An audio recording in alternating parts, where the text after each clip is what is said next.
Comunicação não violenta, eu diria resumidamente numa frase, que é como a gente consegue ser o mais autêntico possível, mais espontâneo possível, mais verdadeiro possível, ao mesmo tempo criando as condições para que as outras pessoas à nossa volta possam ser também autênticas.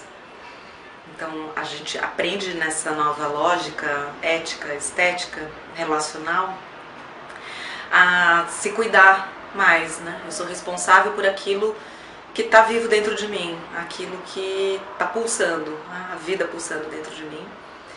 E aí eu articulo isso em forma de pedidos, de acordos, né? Vou buscar isso na vida. Não fico esperando que alguém venha me entregar, né? Obviamente que isso é um pedaço de toda essa dimensão, dessa abordagem, dessa pesquisa contínua que é a comunicação não violenta, justamente porque não se trata de uma teoria, não se trata de uma técnica, nem de um método. Ela é uma abordagem complexa, é uma plataforma de pesquisa contínua. Ainda que na tradução do livro em português, Comunicação Não Violenta, do Marshall Rosenberg, o subtítulo desse livro é Técnicas para aprimorar relacionamentos pessoais e profissionais. O que é uma pena, né, que tenha acontecido, enfim, deve ter sido algum processo de decisão lá da editora, possivelmente para vender mais livro, né? A tradução literal desse livro seria Comunicação Não Violenta, a linguagem da vida, The Language of Life, esse que é o subtítulo do livro original em inglês, né? Então a gente está falando de alguma coisa que tem a minha abordagem, tem a sua abordagem, vão ter muitas abordagens diferentes, não é uma teoria fixa, né? E todas as vezes eu falo em comunicação não violenta, eu vou sempre falar da minha perspectiva. Então se você tiver experiências com outras pessoas que estão também incorporando isso nas suas práticas de vida, você vai ter uma abordagem talvez um pouco diferente, né? Por exemplo, eu não incluo dentro do meu trabalho um olhar para a comunicação não violenta como seguir 4 passos, né? O Marshall Rosenberg acabou sistematizando comunicação não violenta, né? No livro você vai ver capítulos que vão descrevendo alguns dos elementos centrais que compõem essa abordagem, e aí algumas pessoas interpretam isso como sendo 4 passos, né? E eu não vejo a comunicação não violenta desse jeito. Para mim, eu não faço técnica nenhuma para me comunicar com uma outra pessoa, porque se alguém está fazendo uma técnica comigo, não vai ter a coisa mais importante que eu prezo, que eu valorizo, que é a conexão. Então eu não faço comunicação não violenta com alguém, o que eu faço é conexão. E o que eu preciso da comunicação não violenta é porque tem horas que eu perco conexão.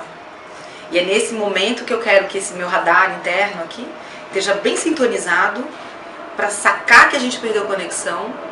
E nesse momento eu vou me lembrar de que eu quero ver alguma coisa que está além do que eu estou habituada a ver. Que geralmente são os meus julgamentos, né? Esse volume que fica interno aqui, que me impede de reconhecer a humanidade no outro, né? E às vezes em mim mesma. Bom, eu sou psicóloga de formação, ou de deformação, né? E vinha buscando já há muito tempo abordagens complementares, né? Eu venho de uma base junguiana dentro da psicologia.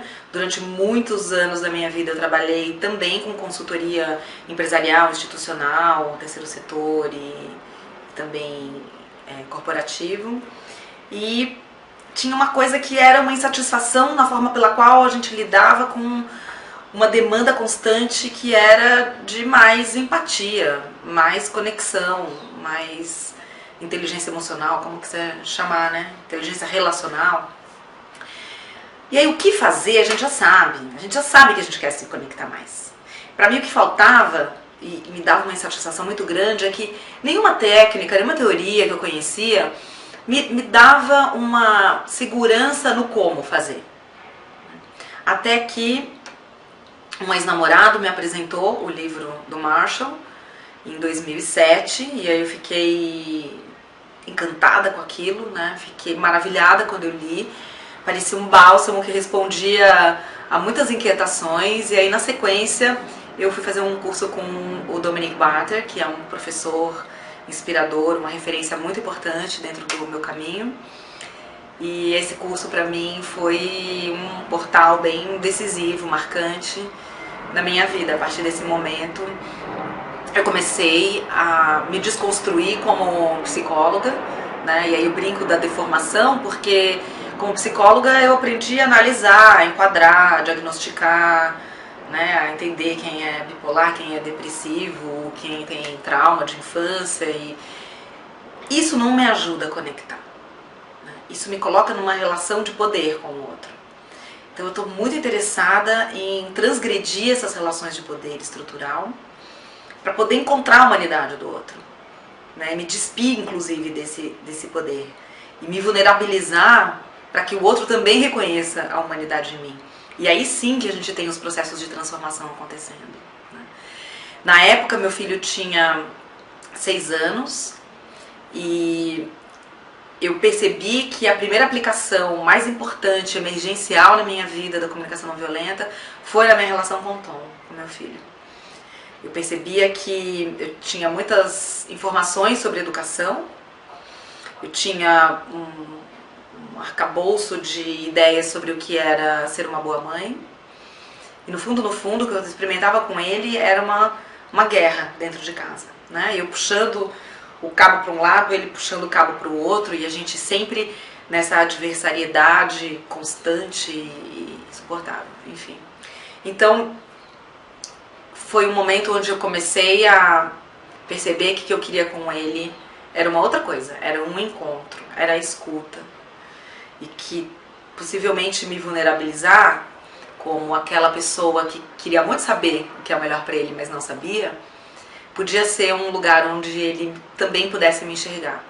E talvez os meus pedidos pudessem ter um outro eco, uma outra ressonância dentro dele, né? E então, essa experiência, né, de estabelecer uma relação de não violência com o filho, para mim, foi o meu grande impulsionador, né? E aí, obviamente, que surge uma confiança muito grande a partir desse lugar e da convivência com a rede de pessoas que estão também querendo viver uma vida baseada nesses princípios, né? E aí me dá a confiança para montar uma própria comunidade, para me engajar numa comunidade, que é a comunidade Terra Luminous, que hoje a gente está bastante avançado nessa prática, né? Pelo menos na prática, conflitos temos bastante, e assim seguimos.